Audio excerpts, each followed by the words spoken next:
రేపు కయామతు రోజున అందరికంటే ముందుగా 3 వ్యక్తులు నరకానికి వెళతారు.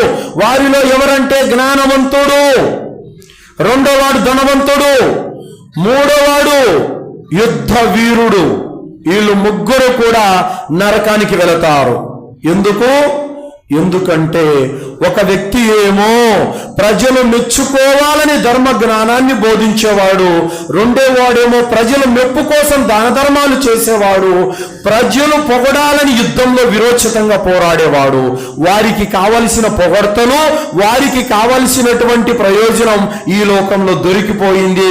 నువ్వు నా కోసం ఏం చేయలేదని అల్లా తాలా వారిని నరకానికి పంపిస్తాడు. కాబట్టి ఏ కార్యం చేసినా, నమాజు చేసినా, రోజా పాటించినా, హజ్జు చేసినా, దాన ధర్మాలు చేసినా, కుర్బానీ ఇచ్చినా, ఏ కార్యం చేసినా అల్లా మెచ్చుకోవాలన్న కాంక్షతో చేయాలి తప్ప అందులో కూడా ప్రజల మెప్పు, ప్రజల ప్రసన్నత, ప్రజలను సంతోష